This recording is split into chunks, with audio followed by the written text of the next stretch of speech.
اللہ الرحمن الرحیم نحمدہ ونصلی علی رسولہ الکریم وعلی آلہ واصحابہ اجمعین ومن تبعہم بإحسان الی یوم الدین۔ ہمارے آج کے موضوع کا تعلق ناظرین محترم صلہ رحمی سے ہے۔ صلہ رحمی ہمارے ان بنیادی اور ضروری احکامات میں سے ہے جن کا تعلق ہماری عملی زندگی سے ہے۔ نبی کریم علیہ الصلاۃ والتسلیم نے اپنے اسوہ مبارکہ کے ذریعے اور احادیث میں اس حوالے سے انتہائی اہم اور عملی ہدایات عطا کی ہیں، اور اس کے ساتھ ساتھ قرآن حکیم بھی اس جانب اشارے کرتا ہے۔ ہماری زندگی کا اور ہمارے عملی کوتاہیوں کا ایک بہت بڑا حصہ صلہ رحمی سے تعلق رکھتا ہے۔ ہم دنیا جہان کے رشتے نبھانے میں جتنے فراخ دل ہیں، اسی قدر ہم اپنے عزیزوں، اپنے رشتہ داروں اور اپنے خونی رشتے رکھنے والے حضرات سے تعلق نبھانے میں کمزوری اور کوتاہی کا ثبوت دیتے ہیں۔ صلہ رحمی ان رشتوں کے حوالے سے تعلق رکھتی ہے، یا یوں کہیے کہ صلہ رحمی کا تعلق ان رشتوں سے ہے جو اللہ نے متعین کیے ہیں۔ انسان اپنی پسند اور ناپسند کے ذریعے دوستیاں قائم کر سکتا ہے، رشتہ داریاں نہیں قائم کر سکتا، خاص طور سے وہ رشتے جو ماں باپ کی طرف سے انسان کو میسر آتے ہیں۔ ان رشتوں میں انسان کی اپنی پسند ناپسند سے بڑھ کر اللہ تعالیٰ کی تکوین پوشیدہ ہے، یعنی اللہ کی طرف سے طے کر دیا گیا ہے کہ فلاں فلاں کا فلاں حصے رشتہ دار ہوگا۔ ہماری اپنی پسند سے یا ہم سے پوچھ کر نہ تو ہمیں ماں باپ عطا کیے گئے، نہ ہمیں تایا چچا ملے، نہ ماموں اور خالہ کا انتظام اور اہتمام، ہماری اپنی پسند اور ناپسند سے ہوا ہے۔ اگر ان رشتوں کو ہم اللہ کا حکم مانتے ہیں تو پھر ہمیں ان احکامات میں صلہ رحمی کو بھی پیش نظر رکھنا چاہیے۔ اگر ہم اس کائنات کو اور اس کے نظام کو اللہ کی طرف سے تصور کرتے ہیں تو پھر ہمارے لیے ناگزیر ہے کہ ہم ان رشتوں میں بھی اللہ کے دیے ہوئے احکامات کو پیش نظر رکھیں۔ وہ احکامات کیا ہیں؟ ان رشتوں کا خیال رکھنا اور ان رشتوں کو، ان کے تقدس کو، ان کے احترام کو پامال ہونے سے بچانا۔ قصہ یہ ہے کہ انسان جس سے قریب ہوتا ہے اسی قدر اس کے حوالے سے حساسیت پیدا ہو جاتی ہے۔ یہ حساسیت انسان کو بعض اوقات ان رشتوں کی ناقدری تک لے جاتی ہے۔ بعض انسان اس قدر حساس ہوتے ہیں کہ انتہائی معمولی سی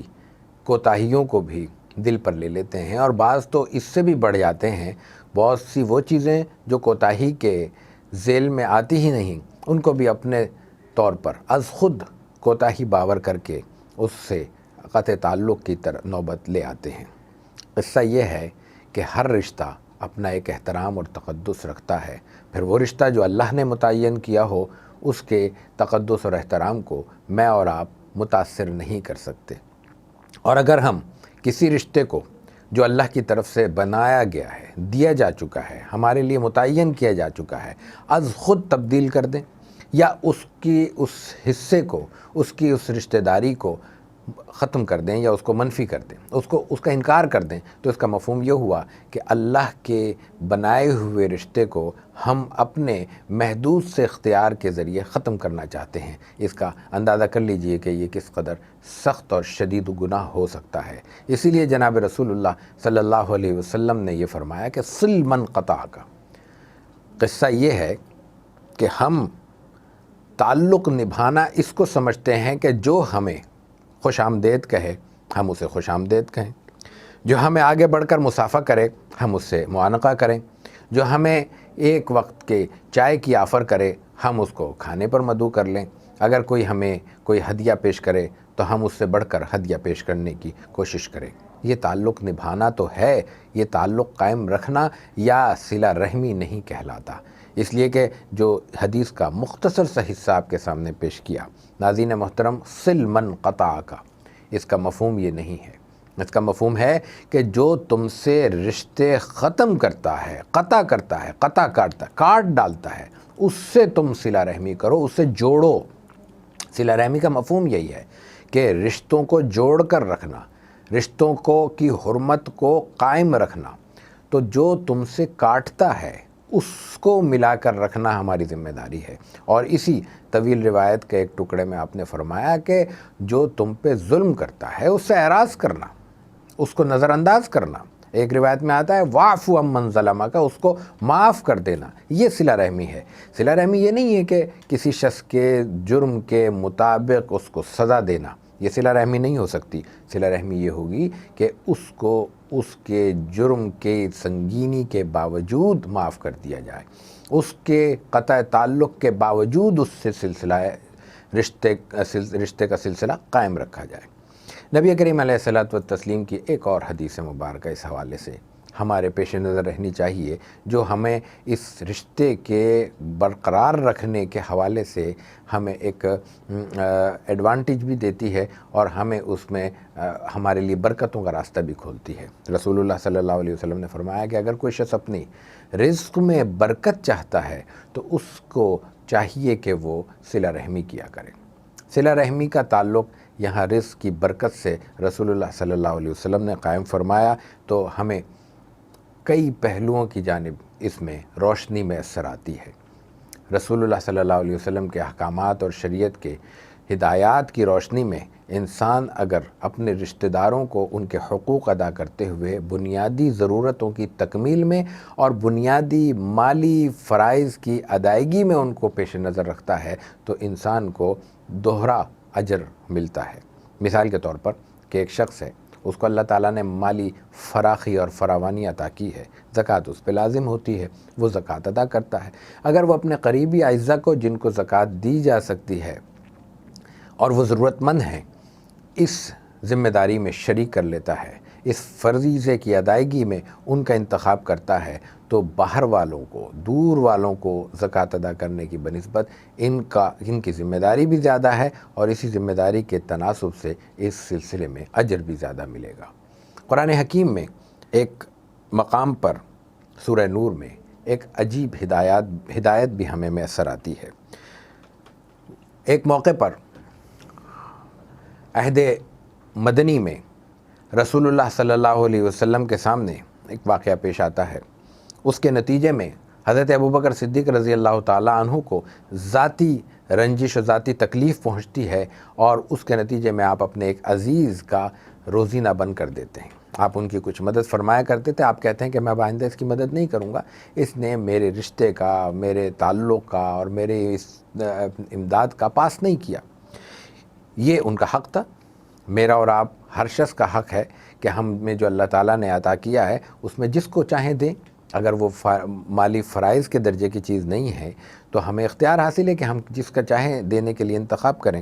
لیکن چونکہ یہاں معاملہ صلہ رحمی کا بھی تھا، یہاں معاملہ اس رشتے کے حرمت کا بھی تھا جو اللہ تعالیٰ نے قائم کیا تھا، اس لیے قرآن حکیم میں حضرت ابوبکر صدیق کا نام لیے بغیر یہ ہدایت اتری کہ ان کو یہ بات نہیں کہنی چاہیے، ان کو تنبیہ کی گئی اور اس کے نتیجے میں حضرت ابوبکر صدیق رضی اللہ تعالیٰ عنہ نے اپنا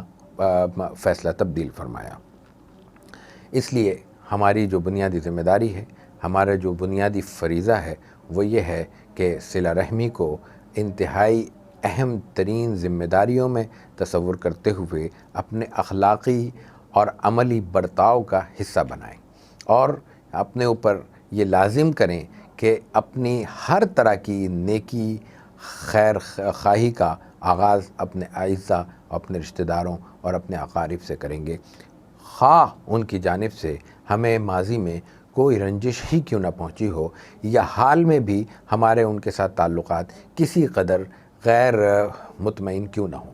اس لیے کہ یہ اللہ کا حکم ہے۔ اگر ہم اپنی رنجشوں کو، جو دنیا کی رنجشیں ہیں، جو ہماری اور آپ کی ہر شخص کی اپنی کچھ دنیاوی ضرورتوں اور اغراض سے وابستہ ہیں، نظر انداز کر کے محض اللہ کا حکم مانتے ہوئے اور محض اللہ کے رسول صلی اللہ علیہ وسلم کی ہدایت مانتے ہوئے آپ کے اس حکم کو اپنی زندگی کا حصہ اور حفظ جاں بنا کر اس پر عمل پیرا ہوں اور یہ کوشش کریں کہ کسی بھی نوعیت کی رنجش کو اس رشتے کے حرمت میں آڑے نہیں آنے دیں گے، اس رشتے کی بقا اور سالمیت کے راستے میں رکاوٹ نہیں بننے دیں گے، تو تصور کیا جا سکتا ہے کہ اللہ تعالیٰ کے ہاں ہمارا اور آپ کا مقام کیا ہوگا۔ ہماری جو خاندانی اور گھریلو زندگی ہے، ہمارے جو معاشرتی مسائل ہیں، ہمارے جو چھوٹے سے یونٹ کے طور پہ خاندان کو جو خطرات لاحق ہیں، ان میں تمام کے تمام خطرات کا سدباب صرف ایک نقطے پر ہو سکتا ہے، اور وہ نقطہ ہے رسول اللہ صلی اللہ علیہ وسلم کے الفاظ مبارکہ کی روشنی میں صلہ رحمی۔ ہم اگر اپنے اپنے دائرے میں رہتے ہوئے ہر شخص ہم میں سے اگر اپنے اعزاء، اپنے رشتہ داروں اور اقارب کے حقوق ادا کرنے لگے، اور اس سے قطع نظر ہو کے حقوق ادا کرنے لگے کہ وہ ہمارے حقوق ادا کرتے ہیں یا نہیں کرتے، وہ ہماری ذمہ داریوں کا، ہمارے احسانات کا یا ہمارے تعلق کا پاس کرتے ہیں یا نہیں کرتے، وہ ہمارے رشتوں کا احترام کرتے ہیں یا نہیں کرتے، تو یقین کیجئے کہ ہمارے تمام گھریلو مسائل اگر مکمل طور پر 100% کے درجے میں بھی حل نہ ہوں تو کم از کم 90% ہمارے مسائل درست ہو سکتے ہیں۔ اس لیے ہم سب کی ذمہ داری ہے کہ اس حکم کو، رسول اللہ صلی اللہ علیہ وسلم کی اس ہدایت کو اپنی زندگی کا حصہ بنائیں، اور اس سلسلے میں نبی کریم علیہ الصلوۃ والتسلیم کے احکامات کو ہمیشہ اپنے پیش نظر رکھیں۔ زکوٰۃ کے معاملے میں خاص طور پر قرآن حکیم کی ہدایات اور پھر خاص رسول اکرم صلی اللہ علیہ وسلم کی تعلیمات میں ایک نقطہ ملتا ہے۔ آپ علیہ الصلوۃ والتسلیم جب کسی کو زکوٰۃ کے وصولی کے لیے بھیجا کرتے تھے تو ان کو ایک ہدایت بڑی عجیب فرمایا کرتے تھے۔ آپ کہتے تھے کہ ان کو جا کے کہنا کہ یہ زکوٰۃ تمہارے مالداروں سے لی جائے گی اور تمہارے ہی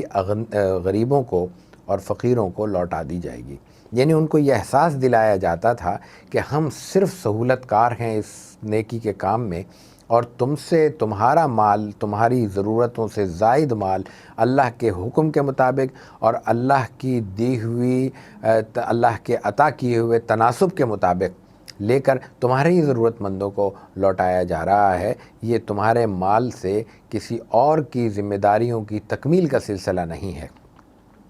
یہی معاملہ صلہ رحمی میں بھی پیش آنا چاہیے کہ انسان کو اپنے ارد گرد سب سے پہلے اپنے تعلق کے، اپنے رشتہ داروں کے اور اپنے دوسرے حقوق، اپنے اوپر حقوق رکھنے والے افراد کی ذمہ داریوں کو دیکھنا چاہیے، اور ان کی ضرورتوں کی تکمیل کرنے کے بعد اس کے دوسرے علاقوں اور دوسرے اداروں اور دوسری شخصیات کی طرف بڑھنا چاہیے۔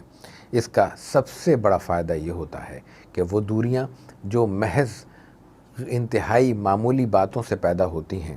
اور ان معمولی باتوں کو بھی جو اضافہ میسر آتا ہے یا جن کی وجہ سے وہ باتیں آگے بڑھ جاتی ہیں، وہ محض غلط فہمیاں ہوتی ہیں یا انسانی روابط اور تعلقات کے عدم فراہمی ہوتی ہے، تعلق قائم نہیں رہتے، ملنا جلنا نہیں ہوتا تو غلط فہمیاں جنم لیتی ہیں۔ یہ تمام چیزیں انسان کی اس چھوٹی سی نیکی کے نتیجے میں دور ہو سکتی ہیں، اور پھر جب انسان کسی کی مالی ضرورتوں کا خیال کرتا ہے، اس کی دنیاوی ضرورتوں کی تکمیل کرتا ہے، اس کی روٹی اور روزی کا انتظام کرتا ہے، تو نتیجتاً اس کے دل میں اس دینے والے شخص کے لیے ایک رحم دلی اور ایک تعاون کا جذبہ بیدار ہوتا ہے، اور یہ وہ جذبہ ہے جو انسان کو اس کی ضرورتوں کی تکمیل کے ساتھ ساتھ اس کے اندر ایک انسیت، مانوسیت اور رحم اور ترحم کی کیفیت پیدا کرتا ہے، جو معاشرے کو جوڑنے کے لیے اور خاندان کے اتحاد کو اور یونٹی کو برقرار رکھنے کے لیے بہت ضروری ہے۔ یہی بنیادی پیغام ہے صلہ رحمی کا، اور یہی وہ حکم ہے جس کے لیے صلہ رحمی کی یہ ہدایات ہمیں عطا کی گئی ہیں۔ اللہ کے رسول صلی اللہ علیہ وسلم کی یہ تعلیمات اس قدر عملی اور اس قدر پریکٹیکل ہیں کہ ان کو ہم اگر اپنے پیش نظر رکھیں تو ہمیں بہت سی سہولتیں بھی حاصل ہو سکتی ہیں، اور بہت سے معاملات میں ہمارے مسائل بھی حل ہو سکتے ہیں۔ اسی لیے جب بھی رسول اکرم صلی اللہ علیہ وسلم سے کوئی سوال ہوا تو آپ علیہ الصلوۃ والتسلیم نے جو ہدایات عطا کی، ان میں سب سے پہلی ہدایت اگر ایمان کے حوالے سے تھی تو اس کے بعد عملی زندگی میں آپ یہی فرمایا کرتے تھے کہ رشتہ داروں کو ان کا حق ادا کرو اور صلہ رحمی کرو۔ یہ وہ چند باتیں تھیں جن کا تعلق ہماری اس عملی زندگی سے تھا۔ اللہ تعالی ہمارے لیے عمل کے راستے آسان فرمائے اور ہمیں دین کی صحیح فہم عطا کرے، تاکہ ہم اپنے اس دین کی اس روشنی سے اپنے آپ کو بھی منور کر سکیں، اپنے معاشرے اور اپنے ماحول کو بھی منور کر سکیں، اور اس پوری کائنات کو اس کی روشنی سے اس کا حصہ پہنچا سکیں۔ آمین۔ وآخر دعوانا ان الحمد للہ رب العالمین۔